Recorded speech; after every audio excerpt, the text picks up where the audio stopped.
आज करूया दक्षिण भारतीय किंवा थोडा वेगळ्या पद्धतीची घेवड्याची भाजी। फोडणीसाठी तेच नेहमीचे मसाले म्हणजे हिंग, हळद, मोहरी, कडीलिंबाची पाने आणि सुक्या लाल मिरच्या आणि चिरलेला घेवडा घालून मस्तपैकी एक वाफ आणून घ्यायची। त्याला वाफेवर शिजवून घेऊया।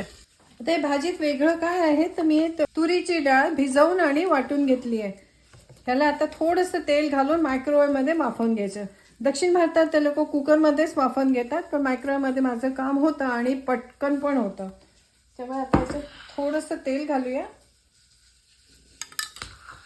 कालवून आणि मायक्रोवेव्ह मध्ये नुसतं 1 मिनिटं वाफवून घ्यायचंय। मायक्रोवेव्ह मध्ये शिजल्यावर हे असं कडक झालंय, डाळ शिजली आहे, पाण्याचा अंश गेला त्याचा। त्याला आता पूर्णपणे गार होऊ द्यायचं आणि मग किसून घेऊ। थोडं गार झालं की हाताने पण मोकळं होतं, पण किसून घेतलं तर असं छान रवा पडतो त्याचा। मिक्सीमध्ये किंवा फूड प्रोसेसरमध्ये पण बारीक करून घेता येतं, पटकन होतं। मस्त रवा तयार झाला आहे। भाजीकडे बघूया। भाजीला वाफ आलेली आहे, शिजलेली पण आहे। आता मीठ घालूया। मीठ आपण घातलंच नाही आधी, तर डाळीसाठी आणि बीन्ससाठी दोन्हीसाठी मीठ घालते एकदमच। आणि त्यासोबत हा जो रवा आपण काढला होता तोही घालून घेऊया आणि आता हे मस्त कालवून घेऊ।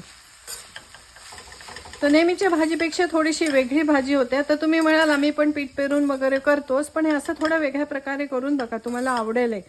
पीठ पेरून जेव्हा आपण करतो तेव्हा डायरेक्ट पीठ घालतो। याच्यामध्ये आपण डाळ भिजवली, वाटून घेतली आणि थोडीशी वाफवून घेतली किंवा मायक्रोवेव्ह मध्ये शिजवून घेतली, त्यामुळे चवीमध्ये फरक पडतो। आणि एरवी आपण तुरीची डाळ भिजवून काहीच करत नाही, नेहमी चण्याच्या डाळीचंच करतो।